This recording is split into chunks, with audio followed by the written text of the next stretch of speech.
모든 걱정 잊어버려 새로운 날이 오니까 사랑으로 가득 찬 마음 서로를 생각하며 살아 함께하는 이 순간. 동물에게는 없는데 사람에게는 있는 것이 있습니다. 인격입니다. 사람의 품위는 이 인격으로 인해서 결정이 됩니다. 돈이 있다고 해서 품위가 생겨나는 것이 아니요, 많이 배웠다고 해서 존경할 만한 기품이 생겨나는 것도 아닙니다. 사람의 품위는 갖추어진 인격에서 나옵니다. 그러므로 모름지기 사람으로 태어나서 사람답게 살려면 인격을 갖추는 자로 살아야 합니다. 인격이 없는 부자, 우리는 그런 사람을 졸부라고 부릅니다. 인격이 갖추어지지 않는 임금, 우리는 그 사람을 폭군이라 부릅니다. 인격이 갖추어지지 아니한 지도자, 우리는 독재자라 부릅니다. 인격이란 국어사전에서 찾아보니까 사람의 됨됨이를 말하는데, 이 사람의 됨됨이를 어떻게 하면 알 수 있느냐? 그 사람과 말을 해보면, 대화를 해보면 그 사람의 됨됨이, 인격을 알 수 있습니다. 말을 잘한다고 할지라도 그 말에 진실성이 담겨져 있지 않다, 그런 말을 하는 사람은 인격자가 아닙니다. 말에 허언이 있고 말에 실수가 많은 사람도 인격자라 부를 수 없습니다. 야고보서 3장 2절에 우리가 다 실수가 있으니 만일 말에 실수가 없는 사람이라면 그 사람이 온전한 자다, 이렇게 말씀하여 주십니다. 곧 성경에서도 사람의 인격은 말에 있다, 이렇게 가르쳐주고 있습니다. 오늘 설교의 제목을 말이 없는 사람이라고 했는데, 여기에서 말이 없다고 하는 것은 벙어리라는 말이 아닙니다. 사람의 삶에 있어서 경우에 따라서 할 말이 있고 못할 말이 있고, 또한 신앙인으로서 해야 할 말과 하지 말아야 할 말이 있는데, 오늘 성경 말씀의 주인공이 되고 있는 나사로는 신앙인으로서 하지 말아야 될 말, 격에 맞지 아니한 말을 하지 않았다는 말씀입니다. 따라서 세상 안에서 살아가는 그의 모습은 누추하기 그지없었지만은 부자보다도 나사로가 더 인격자요, 본받을 만한 사람이 되고 있음을 예수님은 오늘의 비유를 통해서 우리에게 말씀해 주고 계십니다. 그러므로 우리는 어떤 시대에 갖다 놓더라도 인격자로 추앙받을 수밖에 없는 이 나사로의 모습을 통해서 우리의 삶 가운데에 있어서도, 우리의 삶을 통해서도 우리도 나사로와 같이 그리스도인으로서 향기를 피워내는 사람이 되어야 할 것입니다. 첫째로, 나사로에게는 원망이 없었습니다. 신앙인에게는 언제 어디서나 누구에게나 원망이 없어야 합니다. 참된 신앙인으로 가는 길에 있어서 점점 없어지는 것은, 점점 더 사라지는 것은 원망이 없어진다는 것입니다. 이 나사로를 보면 부자에 대한 원망이 없었습니다. 미국 사람들은요, 다른 나라 사람들과 비교해서 볼 때 상대적으로 부자에 대한 원망이 적습니다. 왜 그런가 하니, 그들은 부자를 실제로 대할 기회가 별로 없기 때문에 그렇습니다. 땅이 워낙에 넓다 보니까 실제적으로는 부자들과, 진짜 부자들과 그렇게 마주할, 조우할 기회가 그렇게 많지 않다는 거예요. 우리가 잘 알고 있는 마이크로소프트사의 빌 게이츠 회장의 집은요, 일반 사람들의 눈에 띄지 않습니다. 그 사람이 사는 집은 어떻게 해야 찾아갈 수 있느냐? 그냥 찾아간다고 딱 보여지지가 않습니다. 그 사람이 살고 있는 그 지역에 가면 여기서부터 빌 게이츠의 집이라고 딱 되어 있는데, 거기에서 바로 집이 보여지는 것이 아니라 그가 가지고 있는 사유지를 몇 킬로 들어가서 가게 되어졌을 때 그때서야 나타나게 되는 것이 그의 집인 것입니다. 그러니까 빌 게이츠의 집이라고 하는 편말이 있다고 할지라도 거기에서 그의 집이 안 보일 정도로 그는 그렇게 넓은 땅에서 살고 집을 짓고 사는 것입니다. 그래서 미국에서는 부자가 어느 정도가 부자인가 이것을 실제적으로 몸으로 느낄 수 있는 경우가 어디에서 나타나게 되느냐? 자기가 실제로 보는 적은 별로 없는 거예요. 다 간접적으로 보는 거예요. TV를 통해서 텔레비전을 보면서 야, 그 사람의 집을 이렇게 소개하는 것을 보게 되면서 야, 저 사람이 진짜 부자구나 이렇게 알게 된다는 것입니다. 직접 눈앞에서 보지 않고 생각으로만 부자를 대하다 보니 자연히 반감이 적을 수밖에 없는 것이지. 오히려 반감보다는 동경의 대상으로 보여지는 것이 더 비일비재합니다. 그래서 그 미국 사람들의 그 텔레비전에는 부자와 데이트하고 결혼을 전제로 하는 프로그램이 많이 방영되는데도 상대적으로 별 반감이 없이 높은 시청률을 기록하는 이유가 바로 거기에 있는 것입니다. 그러나 우리나라의 경우를 봅시다. 서울에서 부의 상징이라고 불려지는 강남, 그 강남에서도 여러분들도 잘 알고 계시는 타워팰리스, 그 옆에 얼마 지나지 않아서 판자촌 구룡마을이라고 하는 것이 있는, 그 판자촌에 사는 사람들이 그 강남에 그 좋고 비싼 아파트에 살고 있는 사람들을 매일 접하면서 보면서 살아갑니다. 또한 다 그런 것은 아니지만은 상대적으로 있는 사람들이 넓은 아량을 가지고 살아가야 되는데 그렇게 살아가지 못합니다. 어떤 아파트에서는 자기 단지안을 통과하는, 자기 주민이 아닌 사람들이 자기 단지안을 통과하는 것을 못하게 하기 위해서 이렇게 탁 울타리까지도 쳐놓는다고 그러잖아요. 이렇듯 자연히 생활적인 측면에서 부딪히는 것으로 인해서 부자에게 갖는 반감이 커질 수밖에 없는 것입니다. 아웃 오브 사이트, 아웃 오브 마인드라고 해서 그저 좀 눈에 별로 안 좋게 보여지는 부자라고 할지라도 눈에서 멀어지게 되면 그들에 대한 반감이 멀어질 것 아니겠습니까? 그러나 오늘 성경 속에 나오고 있는 나사로는 그렇지 않았습니다. 부자와 가까운 거리에 살고 있습니다. 아니, 딱 붙어서 살고 있어요. 부자와 관계하면서 살고 있습니다. 그런데 이 부자가 좋지 않은 부자, 이렇게 반감을 많이 가질 수밖에 없는 졸부거든요. 이 졸부를 대하게 될 때에, 이 좋지 않은 부자를 대하게 될 때에 어떤 방법으로든지 좋지 않은 말, 원망의 말이 나올 법한데 이 나사로에게는 전혀 원망의 말이 비춰지지 않습니다. 나타나지 않습니다. 오늘 21절 말씀에 그 부자의 상에서 떨어지는 것으로 배불리려 하며, 이 나사로가 부자와 어떤 관계를 맺고 있냐면은 그에게서 뭐 다른 것으로 얻어먹는 게 아니에요. 그의 상에서 떨어지는 그 부스러기를 먹는 것으로서 자기의 생을 연장해 가고 연명해 가고 있는 것입니다. 이 떨어지는 것에 대해서 한번 생각을 해보시기 바랍니다. 이스라엘의 식문화 속에서도 밥상에서 떨어지는 것은 다시는 주워서 먹지 않습니다. 왜냐하면 그들도 알거든요. 땅에 떨어진 음식은 불결하여서 큰 병을, 전염병을 일으킬 수 있다고 생각하기 때문에 떨어진 음식은 다 버리는 음식이 되는 것입니다. 사람이 먹는 음식이 아닙니다.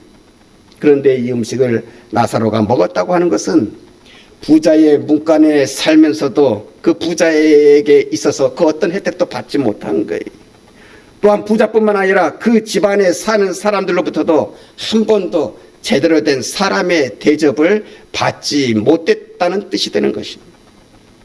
이런 삶을 살고 있는데도 그런 부자와 그런 부자들과 함께하는 사람들에 대해서 일절 아무런 원망이 없었습니다. 여러분, 하나님의 복을 받을 신앙인에게 필요한 것은 다른 말이 아닙니다. 원망하지 않는 말, 더 나아가서 탓하지 않는 말, 남을 탓하지 않는 말. 우리가 이 세상을 살아가면서 이건 우리 그리스도인들이나 세상 사람들이나 동일하게 고치지 못하고 가장 많이 실수하는 게 뭐냐면 남 탓하는 거. 내가 뭐 조금만 잘못되면 누구누구 때문이야, 저 친구 때문이야. 심지어는 부모 탓, 자식 탓, 형제 탓, 누구누구 탓 하고 살아가는 거. 이게 세상 사람들이나 이 신앙생활을 또한 열심히 해보려고 하는 우리들의 삶 속에서도 간간히 발견되지 않은 우리의 인격을 성숙하지 못하게 막는 가장 큰 장애의 요소가 되고 있는 것입니다. 그러나 오늘 본문 말씀 보십시오. 그 열악한 처지 속에서도 남 탓하지 않은 나사로, 원망이 없는 나사로, 우리가 올 한 해 하나님이 준비하고 계시는 올 한 해 우리에게 주시는 그 복을 받기 위해서 우리가 하나님 앞에 내어놓아야 하는 하나님 자녀로서의 초상, 그리스도인의 초상인 것입니다. 원망이 없는 그런 사람으로 살아보는 것. 둘째로, 나사로에게는 불평이 없었어요. 이 나사로라고 하는 이름의 뜻이 참 멋있습니다. 너무너무 좋습니다. 하나님이 도와주신다. 하나님이 도우신다고 하는 뜻이 이 나사로라고 하는 이름이 가지고 있는 뜻입니다. 그의 이름의 뜻으로 보면 하나님은 분명히 이 나사로를 도와주셔야 하는데, 우리가 성경 속의 현실을 보면 하나님이 도와주시는, 나사로를 도와주시는 모습이 하나도 나타나 있지 않고 있는 거예요. 가난하게 살지요. 그것도 찢어지게 가난하게 살지요. 그것만이라도 해도 괜찮겠습니다. 힘들고 어렵게 가난하게 극빈하게 사는데 거기에다가 몸까지 아픕니다. 더군다나 치료조차 받을 수 없어서 개들이 와서 그의 헌대를, 그의 상처를 이렇게 핥았더라. 얼마나 힘들고 어렵게 사는 사람의 전형을 보여줍니까? 이런 상황 속에서도 하나님께 아무런 불만이나 불평을 얘기하지 않습니다. 보통 이 정도면 아무리 좋은 신앙인이라 할지라도 몇 마디라도 불평할 만한데, 그렇지 않습니까? 우리가 신앙이 참 좋다고 할지라도 정말 삶 가운데 자꾸 힘들고 어려운 것이 나타나게 되면은 어쩔 수 없이 나도 모르게 이렇게 하나님 나를 안 도와주시냐고 이렇게 불평할 만한데, 나사로에게는 그것조차도 보이지 않은 거예요. 여러분, 이게 얼마나 대단한 인격인 줄 아십니까? 얼마나 깊은 신앙인지 아십니까? 우리가 성경 속에 보면 그 이스라엘 사람들이 위대하게 여기는 선지자 중에 선지자라고 하는 엘리야도요, 정말로 이세벨이라고 하는 왕비한테 쫓겨나가게 되니까, 쫓겨다니게 되니까요, 하나님 앞에서 나중에 가서 불평을 터뜨리지 않습니까? 하나님, 왜 이 세상에 하나님 일을 할 수 있는 사람을 나 하나만 만들어가지고 이렇게 나에게 고통을 주십니까? 어려움을 주십니까? 차라리 나를 데려가 주십시오. 이렇게 하나님 앞에 불평하며 하소연도 하지 않습니까? 동방의 의인이라고 하는 욥도요, 어려움이 겹치다 보니까 하나님 앞에서 그도 불만과 불평을 토로하지 않습니다. 이내 금방 되돌리기는 하지만, 그러나 이 나사로에게는 이런 실수 조금도 비춰지지 않습니다.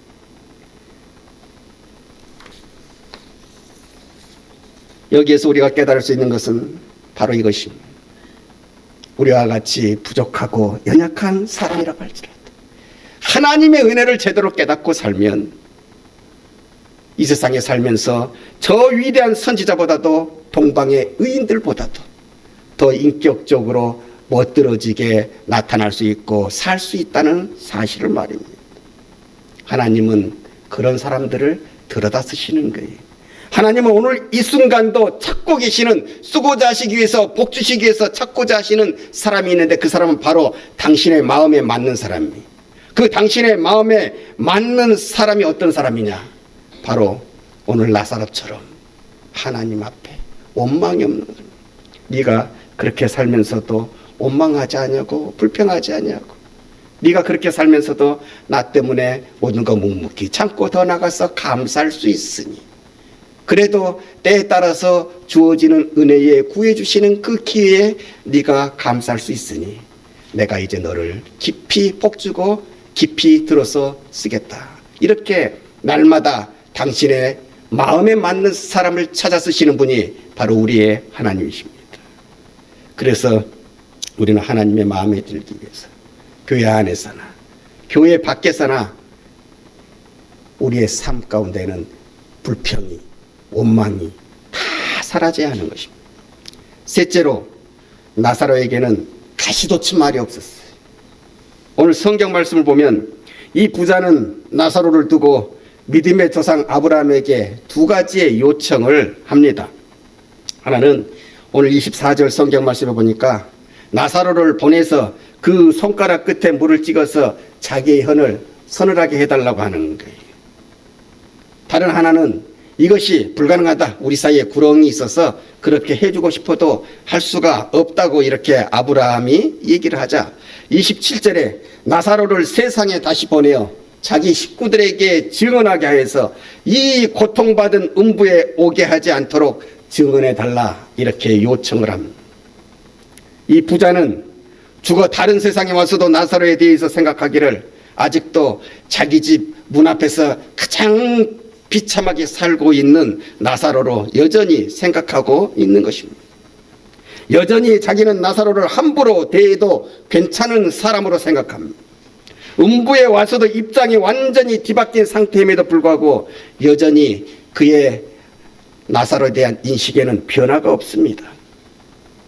아브라함의 품에 안긴 나사로를 하찮게 보며 여전히 세상에 있을 때처럼 내 마음대로 할 수 있는 사람이라고 생각을 하며 오라 하면 오고 가라 하면 가는 그런 하찮은 사람으로 여전히 여기고 있는 것을 우리가 볼 수 있습니다. 이 얘기를 들은 나사로라면 이쯤 되면 나사로도 할 말이 있을 것 아니겠습니까? 어쩌면 이 역전된 상황을 통하여서 세상에서 당한 소름을 아픔을 한순간에 다 날려버릴 수 있는 기회로도 사용할 수 있는 것 아니겠습니까? 아니 저 사람이 아직도 뭘 모르고 있네. 아직도 내가 옛날에 그 거짓 나사로쯤으로 알고 있네. 지금은 완전히 입장이 뒤바뀐 상태인데 말이야. 아직도 깨닫지 못하고 아직도 상황 파악을 못하는 것을 보니까 내가 이쯤에서는 본때를 한번 보여줘야 되겠구만 하고 가시돋친 말로 부자의 마음을 다 헤집어 놓을 수 있었겠지만 여전히 그는 아무 말도 하지 않았습니다. 묵묵히 그의 말을 듣고도 참습니다. 쌓인 감정에 대한 복수를 할 수 있었지만은 그 상황 속에서도 말이 없는 나사로, 이것이 오늘 성경 말씀에서 거지 나사로가 보여주는 참으로 아름다운 인격입니다. 유대 사람들이 사람을 평가할 때 기준으로 삼는 것이 있어요. 한번 따라해 볼까요? 키스, 코스, 카스. 키스라고 하니까 뭐 이상한 거라고 생각하지 마세요. 단어만 그렇게 히브리 말로 키스, 코스, 카스. 키스라는 말은 돈주머니를 뜻합니다. 즉 돈 쓰는 법을 보면 그 사람의 됨됨이를 알 수 있다는 것입니다. 돈을 잘 버는 것도 중요하고 잘 지키는 것도 중요하지만은 이보다 더 중요한 것은 그 돈을 어떻게 사용하느냐. 나를 위해서 사용하느냐, 남을 위해서 사용하느냐, 아니면 더 나아가서 하나님을 위해서 그 돈을 사용하느냐. 내게 있는 물질을 어떻게 사용하느냐에 따라서 그 사람의 됨됨이를 알 수 있다는 것입니다. 그 다음 코스라고 하는 것입니다. 코스는 곧 술잔을 말하는 것입니다. 유대 사람들은 포도주를 술로 여기지 않냐고 일종의 음료로 이렇게 음식의 일종으로 생각을 합니다. 그러므로 술을 마시되 어디까지나 음식으로 점잖게 마시고 점잖게 끝내야 하는 것입니다. 그러나 꼭 그렇지 않은 사람들이 있죠. 술만 들어가면 정신이 우왕좌왕하는 사람, 곧 술의 노예가 되고 마는 사람은 틀린 사람이라고. 마지막으로 카스라고 하는 말은 분노와 관련된 의미를 가지고 있습니다. 말하자면 인내력을 가진 사람, 절제를 할 줄 아는 사람, 제 마음을 스스로 다스릴 줄을 아는 사람, 감정을 잘 처리할 줄 아는, 감정을 있는 그대로 나타내지 아니하고 그 감정을 절제하고 통제할 줄 아는 사람, 바로 그런 사람이 바람직한 인격의 소유자로 하는 거예요. 제 아무리 긴단한다 하는 사람이라고 할지라도 제 감정을 올바로 처리할 줄 모르는 사람이라면은 제대로 된 인격자가 아니다. 이스라엘 사람들은 그렇게 생각한다는 것입니다. 키스, 코스, 카스를 보면 그 사람의 됨됨이를 알 수 있다고 생각하는 유대인들의 생각은 참으로 지혜롭다 할 수 있겠습니다. 나사로를 보십시오. 불합리한 부자의 말에도 흔들리지 않았습니다. 낙원에서조차 부자에게 부당한 대우를 받았지만은 감정을 섞을 가시돋친 말도 부자에게 하지 않았습니다. 마음의 평정을 끝까지 잃지 않았다는 사실입니다. 사랑하는 여러분, 이 세상을 살며 악한 초우를 받으면서도 선한 일을 잃지 않는 것이 그리스도인입니다. 더러운 세상에 살면서도 깨끗함을 잃지 않는 것이 그리스도인입니다. 모순된 세상에 살면서도 바르게 걸어가는 길을 잃지 않는 것이 바로 그리스도인입니다. 복불복, 눈에는 눈, 이에는 이, 받은 대로 갚아주어야 한다고 생각하는 사람은 아직도 성숙한 하나님의 자녀가 아니요 그리스도인이라 말씀드릴 수가 없습니다. 우리는 설 명절을 맞이하고 있습니다. 평소보다도 많은 만남이 우리를 기다리고 있습니다. 가까이로는 일가 친척에서부터 멀리로는 모르는 사람들까지. 뉴스를 들어보니 이번 설 연휴를 맞아서 인천국제공항이 외국으로 출국하는 사람들로 북새통이라 발 디딜 틈이 없다고 그럽니다. 일본으로 유럽으로 여행 가는 사람들이 정말 거기에 꽉 차 있다고 하는 것입니다. 가만 보면 이제는 설 명절도 조금 변한 것 같습니다. 이제는 설 명절이 가족 간의 만남만이 아니라 모르는 많은 사람들과의 만남이 되어가고 있는 것입니다. 이런 시대에 발맞추어서 어디에서 누구를 만나든 하나님의 자녀로서 그리스도인으로서 품격을 우리가 잃지 말아야 할 것입니다. 아니 그 아름다운 품격이 이제는 이 세상 가운데에 나타나야 할 것입니다. 우리의 삶이 전도여 믿음의 선한 역이 발휘되어지는 장소가 바로 이 세상이 되어야 하거든요. 그러기 위해서 누구를 만나든지 원망이 없어야 할 것입니다. 나사로처럼 불평이 없어야 할 것입니다. 누구를 만나든지 이 명절의 기간에 가시돋친 말이 없어서 우리의 삶으로 그들의 마음에 큰 감화를 주어야 하는 것입니다. 우리가 이 모습을 갖추게 될 때 하나님의 마음에 맞는 자가 될 것입니다. 우리가 하나님의 마음에 맞는 자가 되면 그가 이제는 우리를 위해서 베풀어 주시는 하나님이 베풀어 주시는 놀라운 은총을 축복을 우리의 삶 가운데에 맞이하게 될 것입니다. 기도하시겠습니다. 희망의 빛이 오네.